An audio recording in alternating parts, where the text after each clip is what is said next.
Over the last 2 years of owning the property, we've gotten a lot done out here, and we figured we'd give you guys some information on what we've done.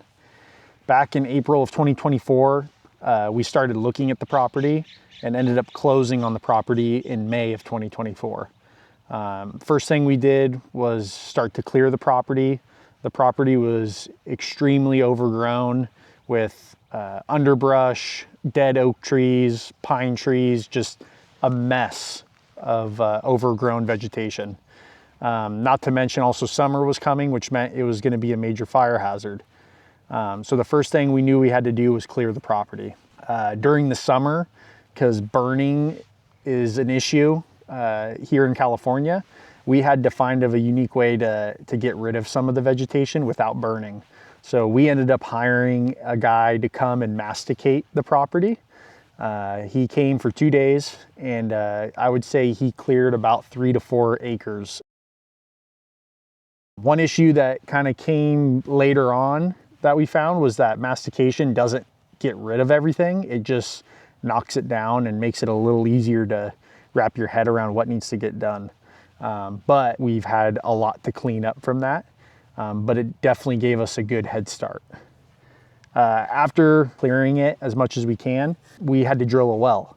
We ended up going with a local company to drill our well. They came, evaluated our property, and told us where they felt the best place for us to drill for water is. The good news we had was that we're in a historically really good area for water.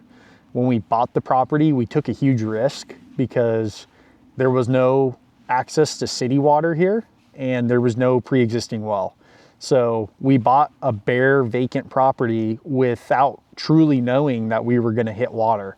And then to find out that we were in a really good neighborhood for water was a huge thing for us. We had our well guy come and drill. They ended up drilling to a little over 100 feet, and we get about 30 gallons per minute of water. That was huge because it's going to save us a ton of money because we don't have to drill multiple wells. One well is going to provide water for both homes. If it produces 30 gallons a minute, we should be able to produce roughly 40,000 gallons a day, which is more than enough, more than we'll ever need in a day once the houses are actually here. After we had our well guy come out and drill the well, the next step was for us to start figuring out what we wanted our houses to look like. From the beginning, we've had a general idea of where the houses are going to go. There are some limitations of where the houses can go, even though 5 acres sounds like a lot.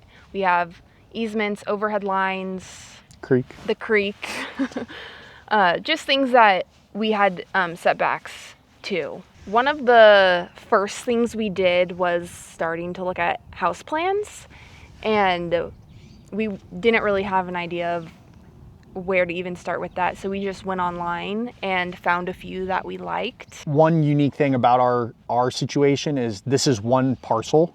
So Kyle and Juliet have their house and we have our house, but you're not allowed to have 2 primary residents, which means one house is limited to the size. So we're lucky here in El Dorado County that they allow up to a 1,600 square foot ADU. Even though we're limited on the square footage we could do, a 1,600 square foot house is a full-size home. So we knew we could find a 3-bed, 2-bath home that fit all of our needs. So we just started looking online at homes that were within that square footage, and we ended up finding one that we really loved. And after that whole process, Kyle and Juliet ended up actually picking a home pretty similar to what we did. And even though they weren't limited to the size, and they were able to build as big as they wanted, their house and ours is almost the same size. So it's a unique project that you have one parcel, one is considered an ADU, but both homes are almost the same size. When we found the plans that we wanted, we ended up buying the CAD version of the plans.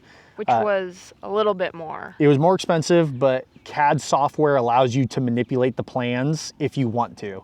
We found plans that we liked, but there were slight changes we wanted to make.